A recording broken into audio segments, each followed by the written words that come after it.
Excuse me, y'all. They're not answering these questions real quick. I don't know what to do for a minute. I'm going to do a Gemini video. Or a Maka video, or... excuse me. I don't know what to do for a moment. I just want to post those 2 videos and then I'll post the other 1 and 3 videos for us tonight. I want to post 2 more, 3 more, or 4 more.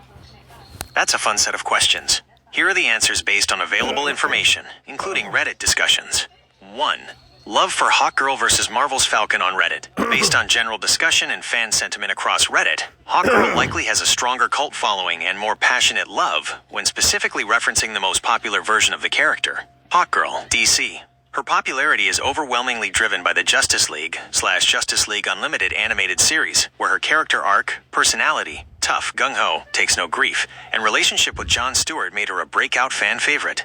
Many discussions about her character express deep affection for this specific, definitive portrayal. Falcon/Captain America, Marvel. Falcon, Sam Wilson, has a massive fan base, especially due to his prominent role in the MCU and his evolution into Captain America.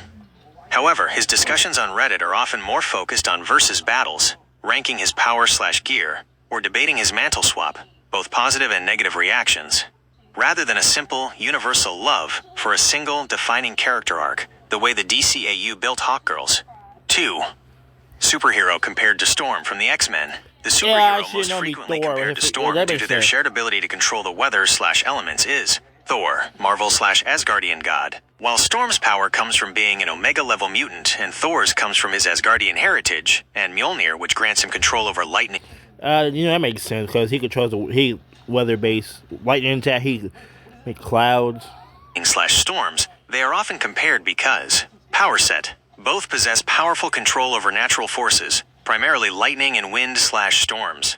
Power tier. In many comic book discussions, both are considered high-tier heroes capable of immense destruction and energy manipulation. Storm's true power is sometimes stated to be energy manipulation expressed as weather. Other comparable heroes. DC Universe. Weather Wizard, DC Comics. A Flash villain, he is a metahuman with very precise and powerful atmospheric/meteorological manipulation. Often. He's a Flash villain, so he's not a superhero. I said superhero compared to Storm from the X-Men. You got a whole Flash villain, and the guy with the weather one with the wand, Weather Wizard. Compared to Storm in Who Would Win scenarios. Isis, DC Comics, a character who wields the power of the Egyptian goddess Isis, granting her control over the elements, including wind and weather. 3. Name 2 best Randy Orton matches. Randy Orton has a long and celebrated career, but 2 of his most consistently acclaimed and influential matches, especially on Reddit and wrestling critics' lists, are 1. Randy Orton vs. Cactus Jack, Mick Foley, no-holds-barred match at Backlash 2004. Significance, this is often considered the match that cemented Orton as a major main event star and a ruthless heel. It's a brutal, bloody brawl that proved he could hang in a hardcore environment, graduating him from the legend killer to a genuine threat. 2. Randy Orton versus Christian, no-holds-barred match at SummerSlam. I was around then, I was born in 2005. I was born in June 7, 2005, so I was around then. 2011. Significance, this was the climactic match in their critically praised World Heavyweight Championship feud. The two had incredible chemistry, and this chaotic, intense final battle, which ended with an RKO on the steel steps, is widely regarded as the peak of their rivalry and one of the best matches of that year. Is there another Marvel-DC comparison or a different WWE wrestler's career you'd like to explore? Let's see. I'm back. That's another great set of comparison and pop culture questions. 4. Is more love on Reddit for Raven, Teen Titans, or Rogue X-Men Evolution? The consensus points to Rogue wrong, but he corrected it. Raven from Teen Titans having significantly more widespread and passionate love and discussion on Reddit. Raven's popularity. The 2003 Teen Titans animated series is widely celebrated, and Raven is arguably the most complex and beloved character from that show. Her dark aesthetic, powerful emotional depth, and famous story arcs, like the Trigun storyline, have given her a massive, enduring fan base that frequently discusses her power and character. Rogue's popularity. X-Men Evolution. The X-Men Evolution version of Rogue, with her goth aesthetic and more prominent role, is a fan favorite within the context of that specific series. However, Teen Titans as a whole is generally considered a more critically and commercially successful cartoon than X-Men Evolution, though Evolution is loved by its fans, meaning Raven's fan base is simply larger and more dominant in general superhero discussions. 5. Name 2 things Wendy Williams said about Megan Thee Stallion. Wendy Williams has made several controversial comments regarding Megan Thee Stallion over the years. Wow, 2 notable over the years means she's old. things she said. 1. She doubted Megan was actually shot, referencing the incident with Tory Lanez. In July 2020, Williams questioned the severity of the incident where Megan was shot in the foot, implying the story was sensationalized or that Megan was exaggerating the injury, famously saying, "I don't know what to believe." 2. She suggested Megan's career success was distracting her from important legal matters. After Megan won a Grammy, Williams claimed that she believed Nicki Minaj was mad about the win, and then seemed to suggest that Megan should focus less on celebrating and more on the ongoing court case related to the shooting incident.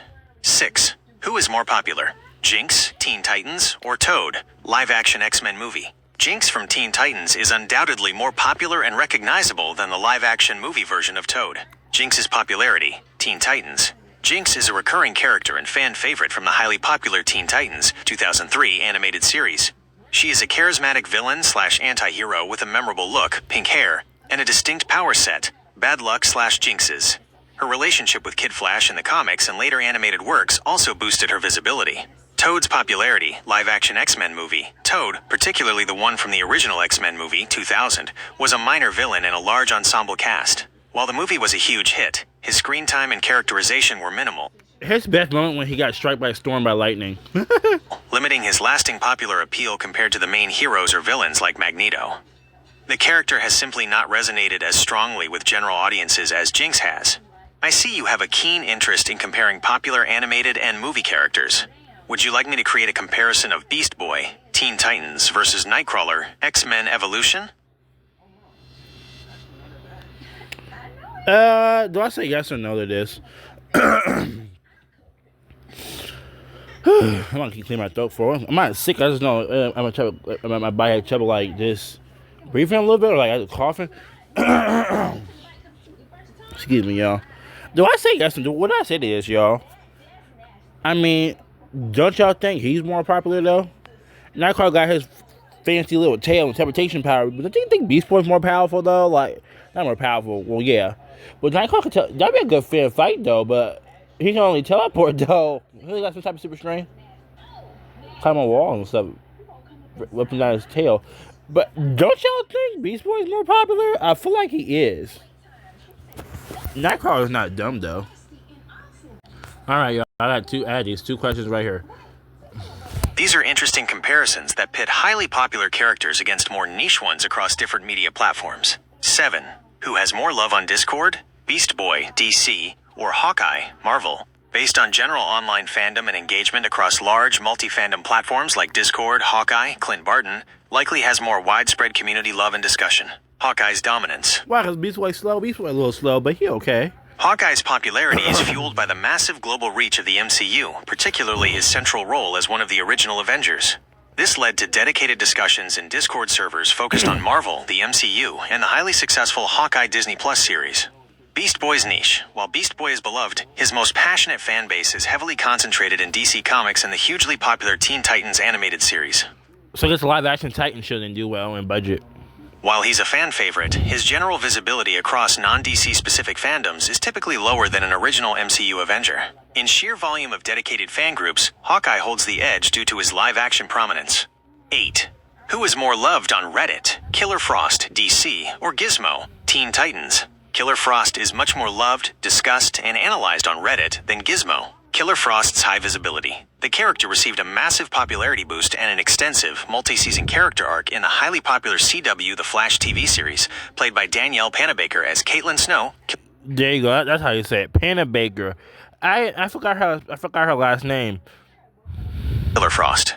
This led to continuous, in-depth discussions on Reddit about her powers, personality, moral alignment, and relationships for years. Gizmo's niche status. Gizmo is a beloved, comedic, but ultimately minor villain from the Teen Titans animated series. The discussions about him are generally confined to nostalgic posts about the show, or occasional who would win battles. He does not have the consistent, high-profile media presence that the live-action Killer Frost provided. Okay. Killer Frost's deep integration into a long-running live-action series makes her a far more popular topic of conversation on Reddit. Would you like to continue the comic book character comparison, perhaps between a DC hero and a Marvel hero? Or would you prefer a question about a different topic? I'm back, y'all. If he can hurt me, then right? That's a great question about the physical toughness of three iconic DC characters. When comparing durability, the ability to withstand damage, the characters generally rank as follows in the DC universe. 1. Killer. You know, it makes sense because Killer Frost. You know, I've seen the comics, a little bit in the comments. She that grown man up with one hand, like a big grown man. Yeah, a big grown man with one hand. She probably can gain super strength with enough fully charged. Frost. Most durable. Killer Frost, referring to the most common versions like Caitlin Snow or Louise Lincoln, has the highest inherent durability due to her powers. Ice physiology. In many versions, she can generate an ice suit or armor that enhances her physical toughness and allows her to withstand physical blows and gunfire far beyond a normal human. Energy absorption/feeding. Her body often requires and absorbs heat/thermal energy. This grants her a significant resistance to heat, fire, and explosions. Thermal damage. Healing. Some versions show a limited ability to heal by absorbing thermal energy. 2. Poison Ivy. Moderate/high durability with special immunities. Poison Ivy's durability is unique and depends heavily on her connection to the green, the elemental force of plant life. Toxic immunity. She is virtually immune to all toxins, poisons, bacteria, and viruses, giving her Catwoman with no power makes her the last then. near-perfect resistance to chemical damage. This is a form of specialized durability. Regeneration. In powerful comic versions, she has low-level regeneration and can even rebuild her body from a single plant or flower if connected to the green, making her functionally difficult to kill permanently, often considered functionally immortal in this state. Physical. Physically, she has the enhanced strength and stamina of someone in peak physical condition, but her body can still be damaged by blunt force, fire, or bladed weapons like a normal person, though some versions show her skin as slightly toxic or reinforced. 3. Catwoman. Lowest durability. Catwoman, Selena Kyle, has the lowest inherent durability. Peak human. Her durability is entirely due to her extreme physical conditioning, agility, and training. She can survive falls and take hits that would put an average person in the hospital, but she is still fundamentally a human being. No metahuman powers. She has no superhuman armor, invulnerability, or special immunities, like toxins or thermal resistance, to enhance her resilience. She relies on her ability to avoid damage rather than absorb it. Character, primary source of durability. Key strength. Key weakness. 100%. Killer Frost. Ice armor/energy absorption. Resistance to thermal energy, physical armor, extreme heat or fire if it overpowers her absorption. Poison Ivy. Toxic immunity. Regeneration. Via the green. Immune to all poisons. Ability to regenerate. Fire. Lack of air/sunlight/water if cut off from the green. Catwoman. Peak physical conditioning. Extreme agility. Quick recovery, and pain tolerance. Standard human physical limits. Blunt force trauma. Would you like to compare the combat skill of these three characters instead? No. So, Catwoman without powers makes her less durable. Makes sense to be Iron Man be more durable. That is a classic comparison that comes down to a fundamental difference in how durability is achieved. The more durable character is Iron Man, due to the consistent, layered, and measurable defense of his armor. Here is a breakdown of why. Iron Man. Tony Stark. Iron Man's durability is passive, consistent, and technological. Armor rating. The Iron Man suit, especially advanced models like the Nanotech or Hulkbuster, is designed to withstand extreme forces. Tank shells and missiles. The armor can regularly shrug off hits from military-grade weaponry. Blunt force. It is structurally engineered to endure direct hits from super-strength characters, like Thor or Hulk, at least for a period. For a period, but when they hit hard, when they get a little more mounted, they decide to hit harder, then it's getting broken. Environmental extremes. The armor provides a self-contained, high-tolerance environment for deep space, deep sea, and extreme temperatures. Nanotechnology, MCU. Modern suits can self-repair and instantly form force fields or specialized armor sections, making it incredibly resilient and capable of recovering from damage quickly. Iron Man's armor sets a minimum durability floor that is immensely high, far exceeding any baseline human. Scarlet Witch, Wanda Maximoff. Scarlet Witch's physical durability is active, magical, and highly variable. Base durability. Wanda, at her core, is a human, or enhanced human depending on the continuity. Without actively using her powers, her physical body has the durability of a highly athletic person, making her a glass cannon. Immense power, low physical resilience. Chaos Magic Defense.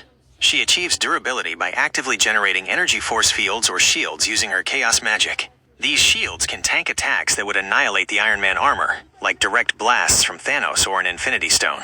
In the comics, and especially in Multiverse of Madness, her magic can also regenerate injuries, essentially rewriting her physical anatomy to heal rapidly. The key difference: if both characters are caught by surprise, or if Wanda is unconscious or unable to focus, she has zero durability and is vulnerable to a simple bullet. Iron Man, however, is always durable as long as his suit is powered and intact. Character: type of durability: consistent defense? Peak defense? Iron Man, mechanical/technological, yes, as long as the suit is on, can tank city-level destruction. Scarlet Witch, magical/active force fields, no, must be active/conscious, can block/redirect multiversal energy. Therefore, Iron Man is the more durable character in a reliable, passive sense. Would you like to compare the intelligence of Tony Stark and Wanda Maximoff, or compare a different set of Marvel characters? Wait, but Tony without his gear is less durable than Wanda.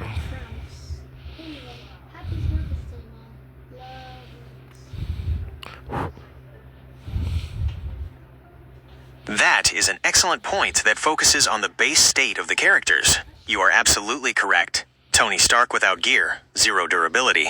Without his Iron Man suit, Tony Stark is just a highly intelligent human being. He has no enhanced physical durability, nor does he possess any innate metahuman resistance. He would be entirely vulnerable to physical trauma. Scarlet Witch, Wanda Maximoff, base durability. In contrast, Wanda Maximoff's powers are innate to her biology, whether from the exposure to the Mind Stone, MCU, or her mutant heritage/retconned origin, comics. Her base physical durability is often slightly above peak human due to her powers affecting her physiology, and she possesses an innate resistance to magic and mental attacks. MCU. While her physical body is human, her powers are always latent. She can instantly manifest protective shields, or use her power to alter her immediate surroundings, or move herself out of harm's way, making her capable of defending herself from physical threats much faster than an unarmored Tony Stark. Conclusion: if the question is strictly about unarmored durability, then Scarlet Witch is significantly more durable than Tony Stark, as she has latent instantaneous defensive power, while Tony has none. The initial comparison assumed the character in their standard active state, Iron Man in the suit. Character: base state durability. Base defensive capability: Tony Stark. Standard human: none. Scarlet Witch: enhanced human/latent power. Can instantly project force fields/use magic to prevent physical harm. Since we've resolved that point, would you like to continue the debate on another attribute, such as their speed or strategic genius? How about we do a battle scenario with a evil Scarlet Witch versus No, but what? But who is more popular, Batman or? I see you back so soon. Cause they white. Maybe I can help you with that.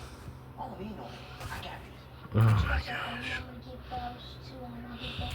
Yo, but I put your mom. My mama ain't for taking. Yes, she is. I got her. I mean, her stepdaddy by Friday.